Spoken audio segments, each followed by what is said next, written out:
I really hit rock bottom, not that ditty cap. And I'm about to show you.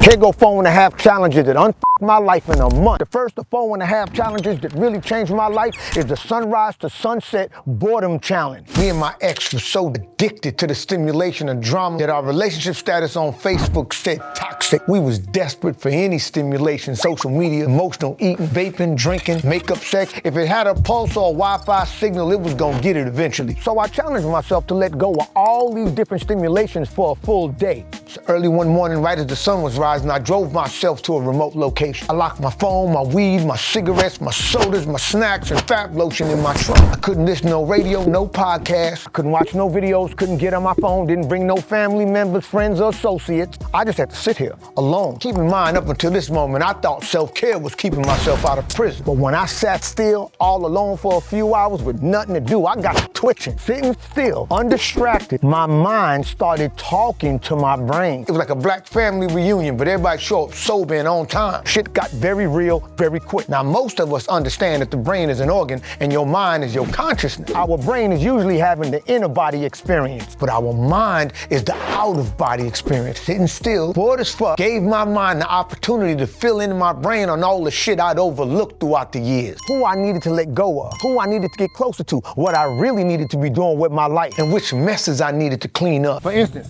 taking that paternity test that my cousin been asking me to take. I already know it ain't my kid, but I want her to have that peace of mind. You cheated on me with your cousin? Wrong. I messed with her like 12 years ago, back when she was messing with Drake. You have no shame. You wasn't even in the picture. Y'all seeing this? This boredom challenge was harder than eating hood rat cooking, you heard me? If I hadn't just caught my fiance cheating, I probably would have never did it. You don't find that suspicious? You don't find that suspicious? It was like finding a honey bun in your cell bunk after lockdown, like divine intervention or some shit. Just sitting there bored, my mind gave me specific instructions on how to improve my life, my relationships, my health, and my YouTube channel. It's cheaper than therapy and it's almost as addictive as Adderall. Boredom will get you your bag.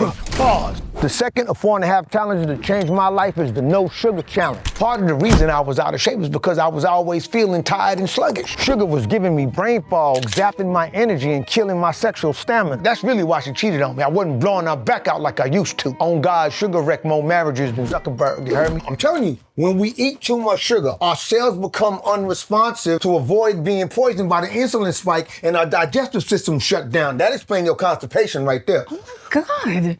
Once you understand the real dangers of sugar, you see it different, like a down low brother who know jujitsu. Ain't nobody trying to spar with that. Our body sees sugar like a virus, so it tries to smother the virus in mucus, which is part of the reason we be feeling so damn sluggish. Then the body spends a lot of energy trying to eliminate the sugar like a Weinstein witness. So I cut out as much sugar from my diet as humanly possible for 1 week. Felt so damn good, I ended up doing it for a whole month. But to my surprise, I didn't even know what sugar was. I was practically the hood Willy Wonka. Bread, rice, pasta convert to sugar almost the minute you eat it. That's why you get woozy after you eat. I think the medical term for that is diabetes. Sweet drinks, concentrated fruit juice, the same deal. Allegedly, Diddy Ciroc might be sweet as too, but him and his attorneys is denying all allegations. When I really checked it, most of what I ate had no nutritional value. Sorta like Canadian gangster rap. I ate to cure boredom, not disease. Bars! But cutting out sugar, my body changed, my attitude changed. I'd wake up in the morning full of energy and optimistic. Bars! Third of 4.5 challenges that completely changed my life is the setting boundaries challenge. I had all this pent up resentment and anger, but I didn't know how to get rid of it. And one day while doing the boredom challenge, I heard a voice from out of the sky that said, "You're angry because you don't set boundaries." And the voice sounded like Morgan Freeman, so I'm like, well, I ain't no punk.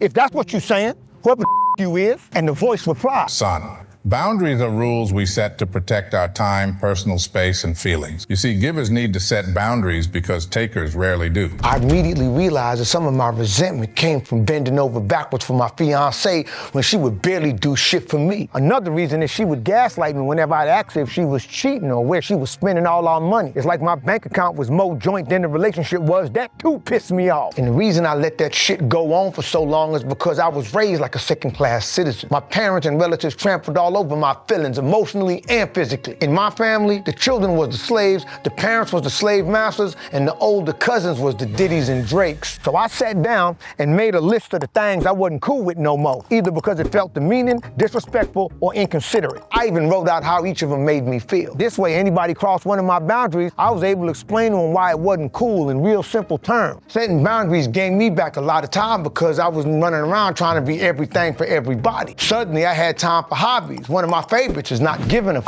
People resent you when you stop being convenient. The 4.5 challenges that completely changed my life is the no scrolling challenge. I came across a study that said the average person spends 143 minutes per day on social media. That's 2 hours and 23 minutes daily. Annually, that adds up to 870 hours. So breaking it down monthly, it's like spending 36 full 24-hour days of your life just scrolling through regurgitated content, most of which ain't even helpful. And let's be real, a lot of it ain't even factual. It's like taking a 2-month history course on TikTok. You're gonna still be dumb as Think of it like this, most of us only awake for 16 to 18 hours a day. So in reality, the average person, myself included, was spending 51 waking days, almost 2 months, scrolling through social media. Getting emotional watching cat videos and shit. I deleted all social media apps from my phone. In some instances, I deleted my social media accounts, then deleted the apps. You know it's serious when you ghosting your own Facebook account. Since I earn a living on YouTube, I hired and trained my own virtual assistant on how to manage my social media. She ain't speaking no English, but she makes some cold-ass graphics. But my goal was to make accessing my social media accounts as inconvenient as a conjugal visit, you heard me? Doing that one challenge, I damn near took back 2 months of my year. My creativity and my productivity shot up like a heroin addict. I was able to visualize my goals and my dreams again because my mind wasn't cluttered with events I can't do shit about. Speaking of clutter, The last of 4.5 challenges that completely changed my life is the decluttering challenge. I had all kinds of clutter, messy house, messy car, bunch of pointless acquaintances, but the minute I started decluttering was the minute I began to see 2 very important things. One, I began to see my fiance for who she really was. You see, all that excessive visual stimulation caused by clutter compromises our ability to read other people's emotions. Hey, babe, we're keeping this, right? Or read the room. 2, I began to see why it was the perfect time for Gen Xers like me to start decluttering ASAP immediately. Don't nobody want your shit, dog. Not even your kids. Trust me, your DVD collection ain't making it to the garage sale, you heard me? Made a whole video on 4.5 reasons why millennials and Gen Xers better start decluttering right now. Look, if you a man trying to go from fumble to focus and finesse the game of life, hit that subscribe button or check out my merch and buy something if you like something. That was good. Ah! Y'all take it easy. You too.